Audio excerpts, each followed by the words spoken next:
అందరికీ నమస్కారము. దోసకాయ పచ్చడి అనుకోవచ్చు, సలాడ్ అనుకోవచ్చు. ఇలా చేసుకున్నామంటే వదిలిపెట్టకుండా ఒక ముక్క కూడా పక్కన వాళ్ళకి కూడా ఇవ్వకుండా తినేలాగా ఉన్నాయి టేస్ట్. ఇలా దోసకాయ తీసుకొని చెక్కు తీయకుండా శుభ్రంగా కడుక్కొని గింజలు తీసేసి చేదు ఉన్నదా కాయ మంచిగా ఉన్నదా అని చూసుకొని చెక్ చేసుకొని మనకు నచ్చిన సైజులో ముక్కలు కట్ చేసుకొని పక్కకు పెట్టేసుకోవాలి ఫస్ట్. ఇంకా మనకు చిన్నగా ఉంటేనే బాగుంటుంది ముక్కలు. ఇలా చేసుకునేదానికి పెద్ద ముక్కల కంటే చిన్న ముక్కలే బాగుంటుంది. ఇలా సన్నగా కట్ చేసాము మేమైతే ముక్కలు, దోసకాయ ముక్కలు. ఇంకా దీంట్లోకి అయితే కడాయి పెట్టేసుకొని ఒకటే స్పూను ఆయిల్ తినకుండా వంటలు చేసుకోవాలి అనుకునే వాళ్ళకు ఒక స్పూన్ నూనె వేసుకొని మనం స్పైసీ తినే అన్ని పచ్చిమిర్చి వేసుకొని 2 స్పూన్లు గుమ్మడి గింజలు, 2 స్పూన్లు సన్ఫ్లవర్ గింజలు, ఇంకా ఈ మెంతులు అంటారా డైలీ కర్రీలో వేసుకోవచ్చు. అమ్మో మెంతులు తింటే చేదు ఉంటుంది అని అనుకుంటారు కానీ చేదు ఉండదు. ఒక స్పూన్ అల్లం ముక్కలు, ఒక 10-12 బాదాము, ఒక 10 గల కాజు వేసుకొని ఒక్క జాగ్రత్త పాటించాలి. చిన్న మంట పెట్టి వేయించాలి. మెంతులు మటుకు మాడిపోనియకూడదు. మనం డైలీ జీలకర్ర ఆవాలు కర్రీస్లో ఎలా వేసుకుంటామో రోజు కర్రీ వండుకునేటప్పుడు మెంతులు కూడా వాడుకోవడం వల్ల ఆరోగ్యానికి మంచిది. మెంతులు మాడిపోకుండా గోల్డ్ కలర్ వేగేలాగా అదొక్కటి జాగ్రత్త పాటించుకుంటే ఎన్ని మెంతులైనా వేసుకోవచ్చు కూరలో. 2 స్పూన్ల వరకైనా వేసుకోవచ్చు. ఇంకా పులుసు కూరలలో ఇంకెక్కువ వేసుకోవచ్చు. తెలియదు మెంతులు వేసాము ఇందులో అనేది మనకు అస్సలు తెలియదు. ఇలా చల్లారిన తర్వాత ఇది గ్రైండర్లో వేసేసుకొని మనం వేయించిందంతా కొంచెం చింతపండు వేసుకోవాలి, తగినంత సాల్ట్ వేసుకోవాలి. ఇంకా దీంట్లో ఒక స్పూను మనము పుట్నాల పౌడర్ వేసుకోవాలి.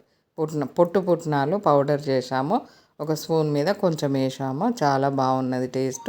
ఆరోగ్యానికి కూడా ఇంకా ఈ పొట్టు పుట్నాలు వాడడం వల్ల మంచిదని అంటూ ఉన్నారు. ఇలా కొంచెం బరకగా తిప్పిన తర్వాత కొన్ని వాటర్ వేసుకోవాలి. తప్పనిసరి వాటర్ వేసుకొని ఇలా మెత్తగా పేస్ట్ చేసుకోవాలి.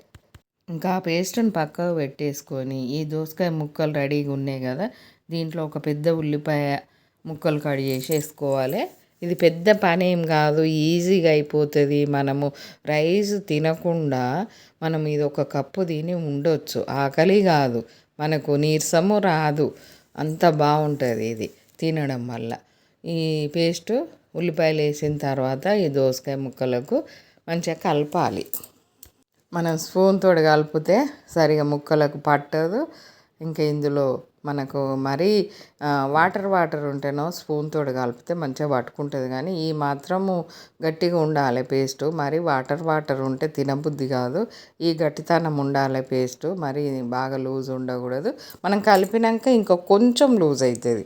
ఇంకా ఇలా మనకు ఉల్లిపాయకు దోసకాయ ముక్కకు మంచిగా పేస్ట్ పట్టి ఒక 10 నిమిషాలు పక్కకు పెట్టామంటే ఇంకా టేస్ట్ అయితే అసలు మర్చిపోలేము. రోజు ఇదే తినాలన్నట్టు ఉంటుంది. ఈ దోసకాయ కీరా దోసకాయ మనకు సోరకాయ ఎక్కువ నీరు ఉంటుంది కాబట్టి ఇలాంటివి వాడాలని చెప్తా ఉన్నారు పెద్దవాళ్ళు. మనము రకరకాలు చేసుకొని చూసి కాకపోతే టేస్ట్ ఉండదు అనేది అయితే ఏముండదు. డైటింగ్ చేసేవాళ్ళు ఏం తినాలి అమ్మో అని అనుకుంటారు కానీ ఇలాంటివి తిని ఉండొచ్చు. ఇంక ఇది కొంచెము మనము తాలింపు కూడా పెట్టుకోవచ్చు. కాకపోతే ఆయిల్గా ఎక్కువ వద్దు అని మేము ఇలానే తినేసాము. బాగుంది, తినేటట్టు ఉంది. టేస్ట్ కూడా మర్చిపోలేని టేస్ట్ ఉంది. ఇంకా కొంచెం ఆయిల్, జీలకర్ర, కరివేపాకు, కొత్తిమీర ఇలా వేసుకొని కొంచెం తాలింపు పెట్టుకునే వాళ్ళు పెట్టుకోవచ్చు. ఇది రైస్లో కూడా ఇలా కలుపుకున్నా కానీ బాగుంది. మా తాలింపు పెట్టకున్నా కానీ ఇలానే రైస్లో కలుపుకున్నా బాగున్నది. ఇది తిని ఉండలేము అని అనుకునే వాళ్ళు తప్పనిసరి ఉంటారు. ఉండలేము అనే సమస్య ఏం లేదు. పొట్ట రిండిపోతుంది. మనకు తెలుస్తుంది రైస్ తిన్నదానికంటే ఎక్కువ పొట్ట రిండుగా ఉంటుంది. ఇంకా ఇది రైస్లో కలుపుకొని తినచ్చు. రైస్లో కూడా బాగున్నది. ఈ వీడియో కనుక నచ్చినట్టయితే లైక్ చేయండి, సబ్స్క్రైబ్ చేయండి.